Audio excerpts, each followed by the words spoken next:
Welcome back, guys. This is Terry. Today, I'm going to tell you the story behind my ink.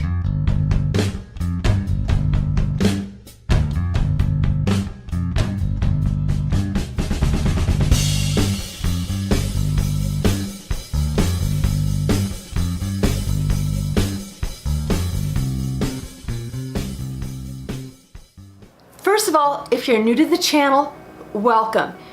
Thank you for joining us. Please consider subscribing. I would love it. If you're not new to the channel, you know me. You kind of have a feel of what a disaster my life has been and how I've sort of pulled it up.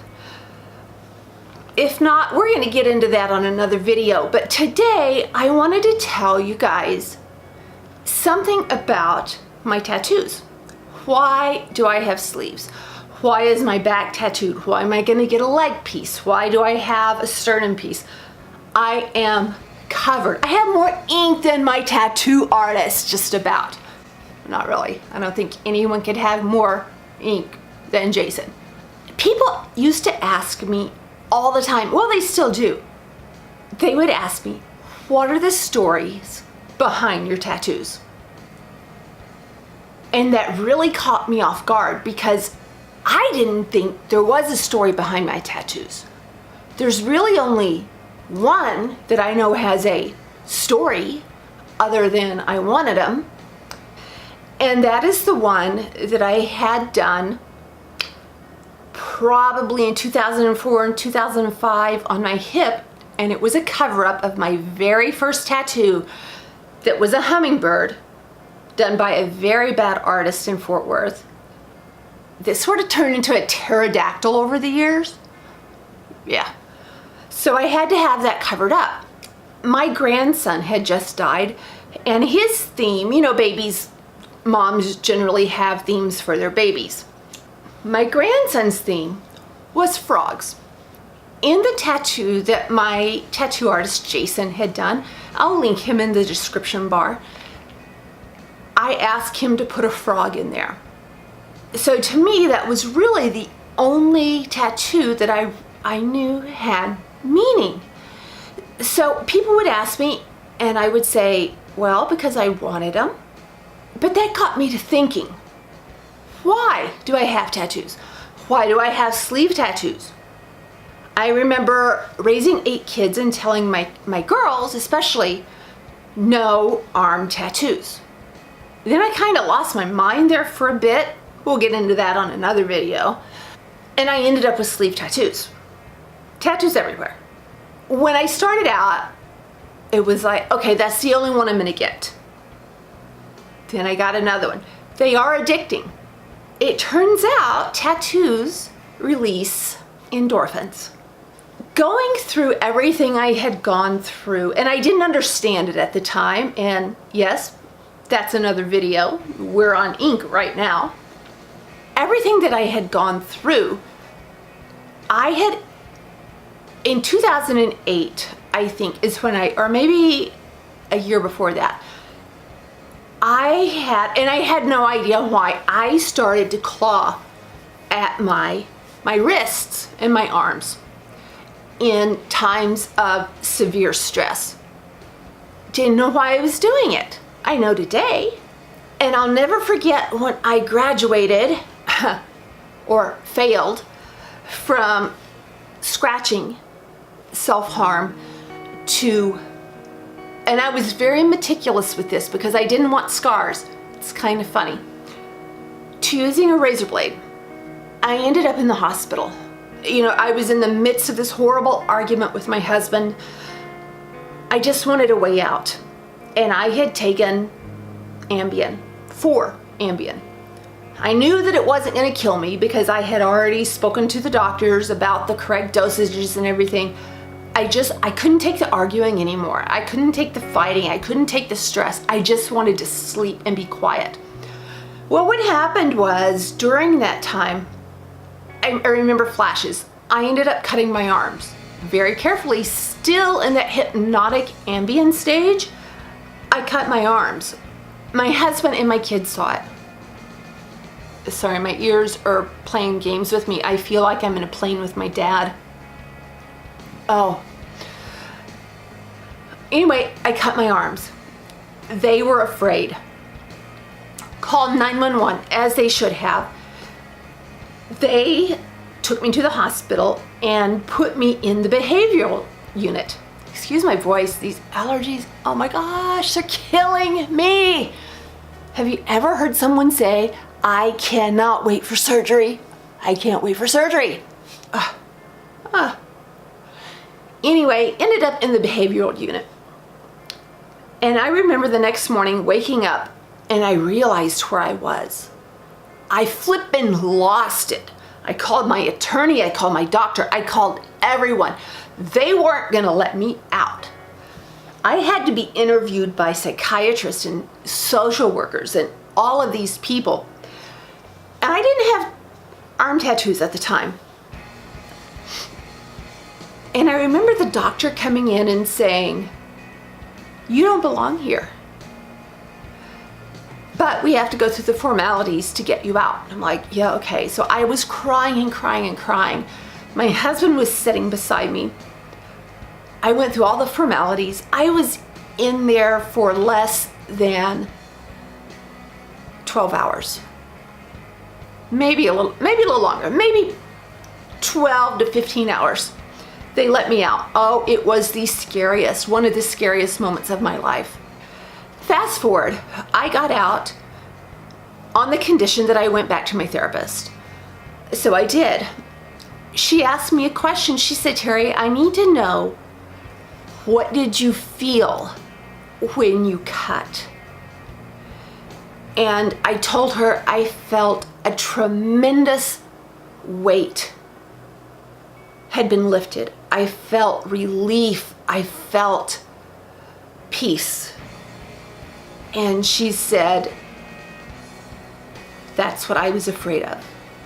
So let's fast forward a little bit, and forgive me if I'm kind of confused here, because I'm trying to remember and get everything in sequence without being like weird and gross. So I continued that. I continued tiny little cuts. You cannot really see the scars. You can't, because I was not one that really did that. I found out later on that my girls were doing it too, much more than I had been doing. Well, this tattoo here, right here, was the first one I got on my arms. I got this because this was my arm of choice. I'm right-handed, my left arm. I got this tattoo because I thought that way, at least this is what I thought at the time, that way I won't cut myself anymore. Because I'm not gonna wanna destroy what I just paid $1,000 to have done, right? Wrong. See, if you look closely, there are little spaces in between that tattoo. I cut between those. I bounced from doctor to doctor to doctor. They had me on antipsychotics. They had me misdiagnosed with bipolar 2.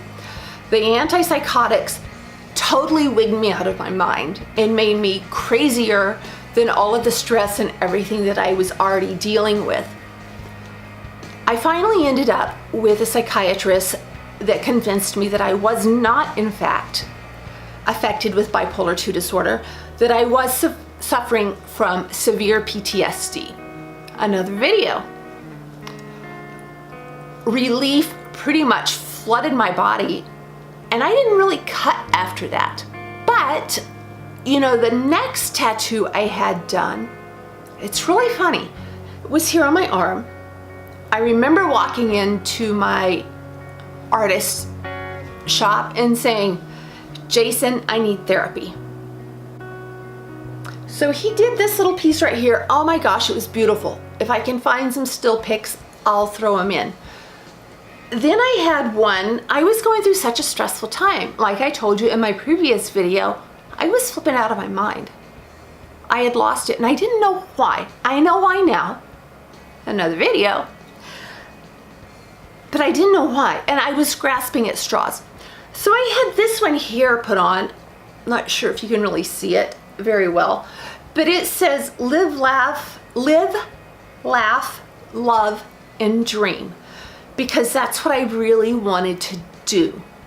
In reality, I was unconsciously seeking that endorphin release, the feeling of the tattoo, the sound of the machine.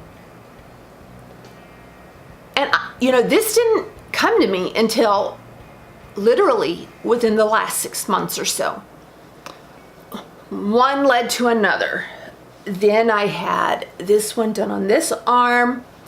I just recently had this sleeve finished, and I can honestly say this sleeve had nothing to do with that desire to cut or self-harm.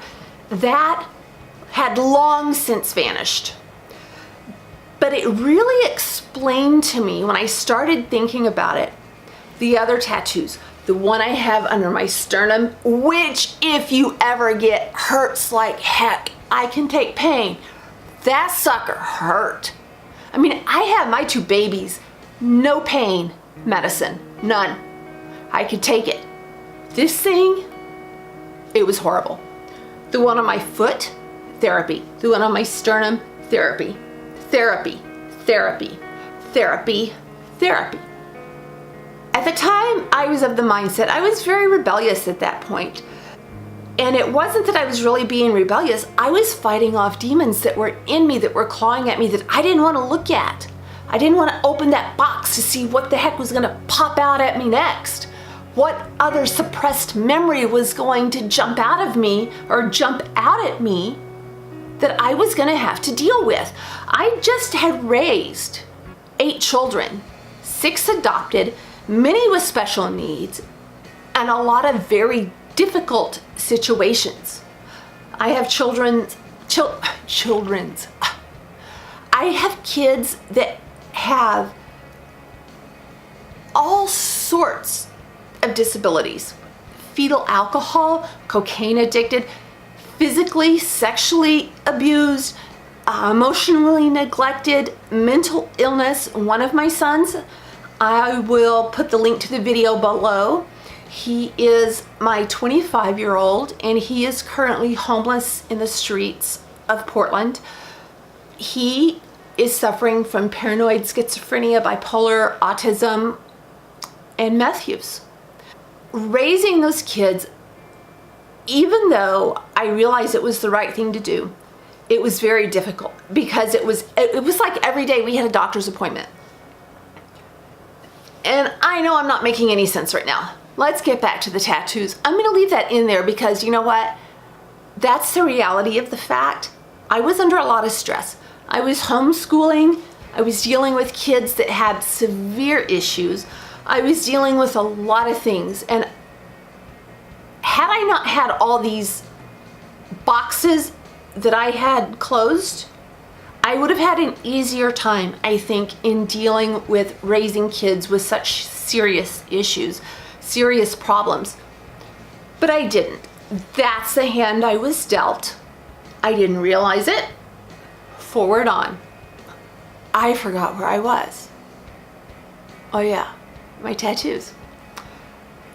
Many of my kids have tattoos. I think there are only a couple that won't ever have any tattoos. I think tattoos are a beautiful form of art. Living in Portland, you're really in the minority if you don't have body art. If you don't have piercings, if you don't have body art, no, I'm not gonna have gauged ears. No, I'm not gonna do all these weird freaking pierces. Yes, I do have a ring and a stud in my nose because I like them. Those weren't therapy. Well, the stud was. The ring, no, I just liked it. I liked the look of it. So really the story behind my tattoos, they were, most of them, stress release. They were an emotional therapy for me.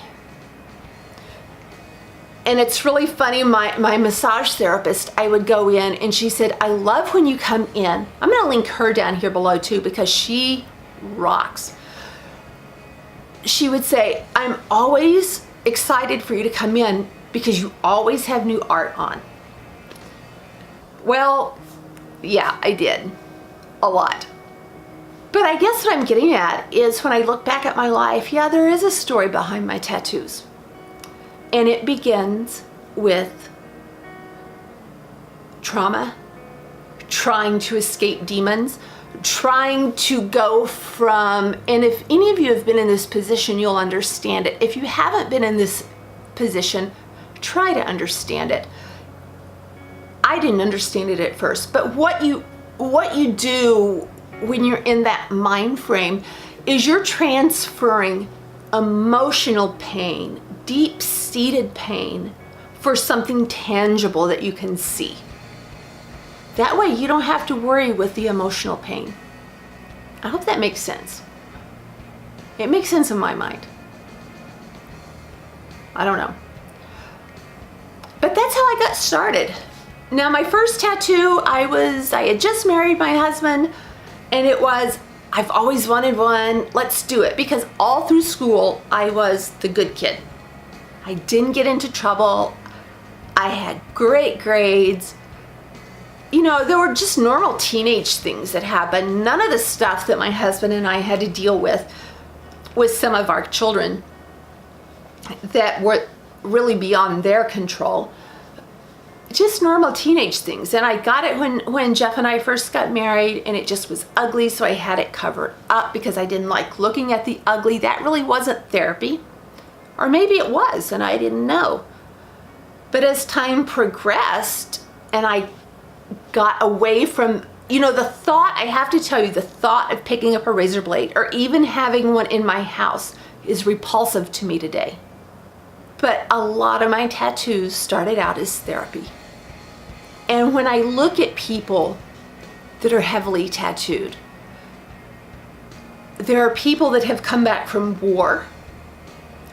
There are people that have suffered tremendous loss and are dealing with a lot of PTSD. So I think there's sort of a correlation there. Because like I said, it's an emotional release.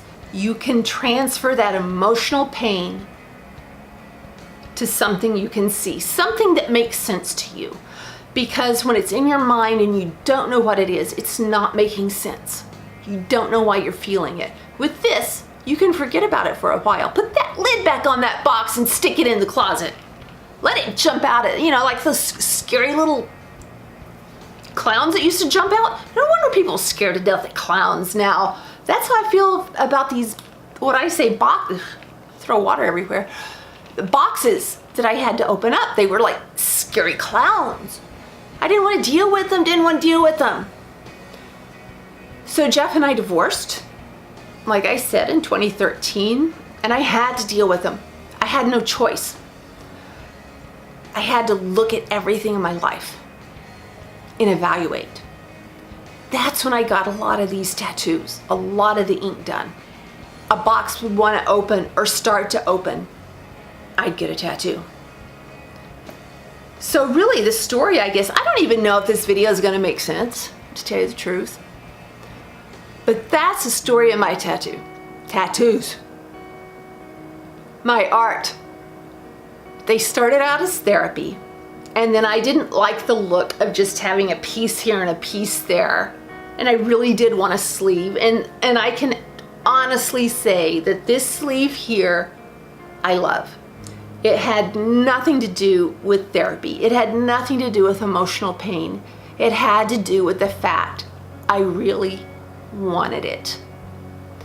And I think my being so adamant with my girls, especially as they were growing up, was I didn't want them to make a decision, a permanent decision, until they were older or old enough to really say, yeah, and not be impulsive.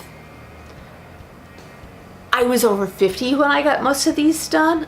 I love them. I can cover them up. I can uncover. I'll never forget, I was going to a photo shoot with my motorcycle.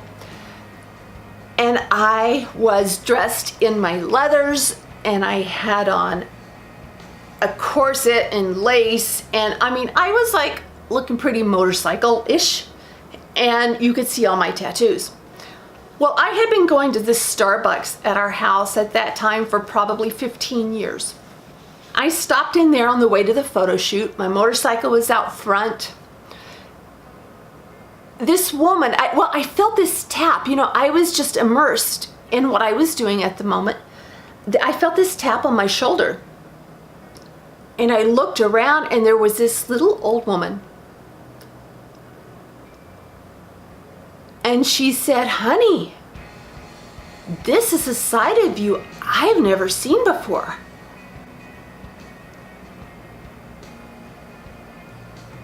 I was embarrassed. I had never been embarrassed before like that. You know, I've always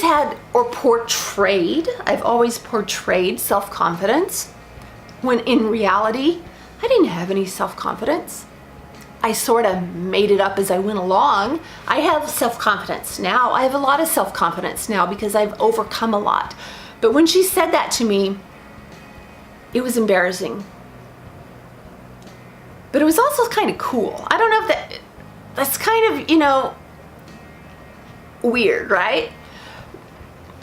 So I went to the photo shoot, but that thought really stands out in my mind. You know, you have no idea. You see people in the streets that are totally tattooed. And then you go into a new doctor's visit and you see that the doctor with the coat on and the long sleeve shirt is the guy you saw in the Harley fully tattooed. So that's another thing I'd like to kind of get across is don't make judgments. Judge people by their character, not by what you see. You've got to judge them by their character. And you've got to give them chances. Maybe they've screwed up. Who hasn't? I don't think there's one of us that hasn't. But they're me, and I have every intention. I've got to get this ugly piece covered.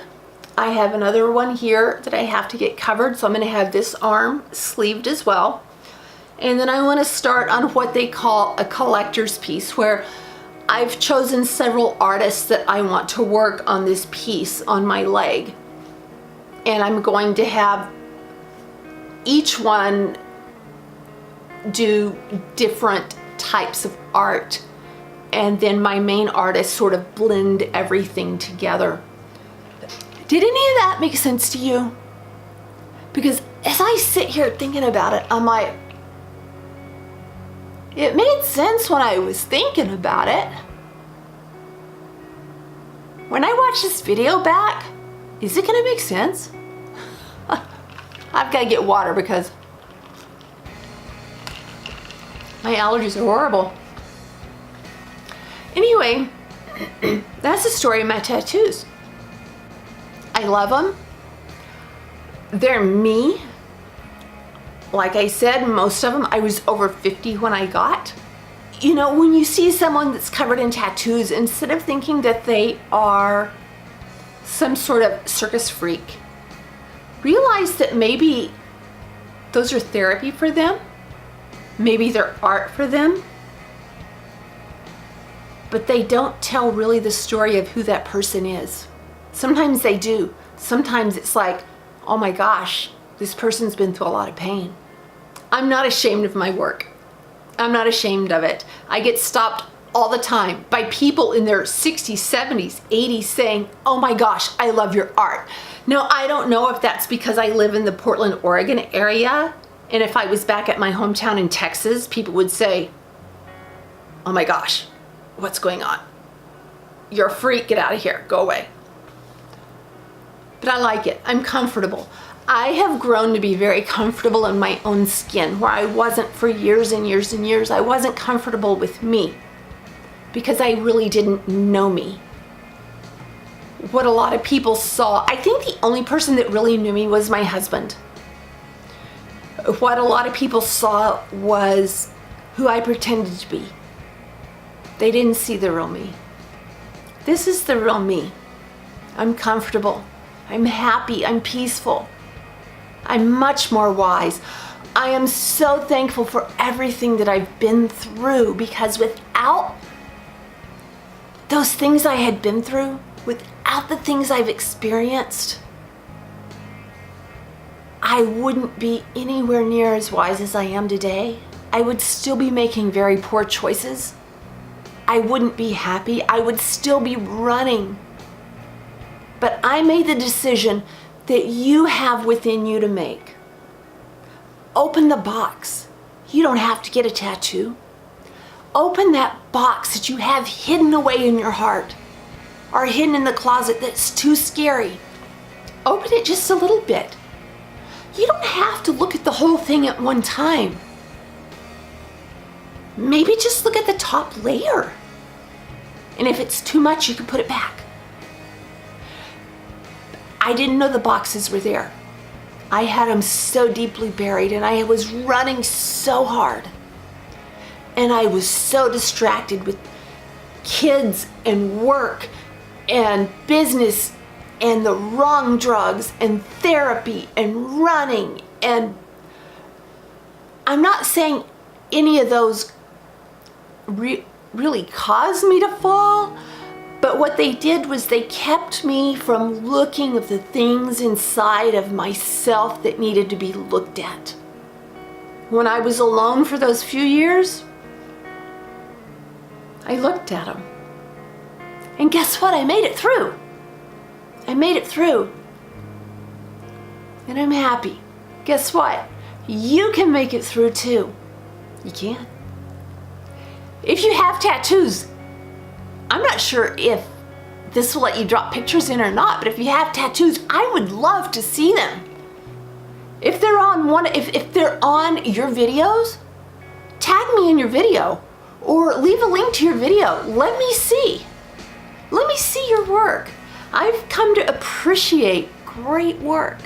It's amazing. And yeah, there are people that get tattoos for memorial reasons. My son has one for my grandson. I have one for my grandson. My husband has one for my grandson. My daughter has one for my grandson. I hope it answers some questions. There's the story of my tattoos. Trauma that I didn't want to look at. Deflecting pain. And then growing to love them and myself, in realizing they don't define me. What defines me is my heart, my character, my love for other people, my love for my husband, my love for God, my passion for life, and to be able to focus on the things that make me happy, make my husband happy, and make my God happy. With that, guys, I'm gonna give you a big inked peace out. Although I'm not gonna ever get them like on my knuckles or anything. No. But I'm gonna give you a big awesome peace out. I love you. If you have ink, what's your story? I'd love to hear it. Drop it down below. Thanks for listening. Consider subscribing. Oh, before I quit, I'm working on a new header for my YouTube, a new banner. I am working on a trailer, an opening trailer for YouTube. I'm so excited about that. So you guys come back and check it out. Love you all. See you later. Peace out. Have a fantastic weekend.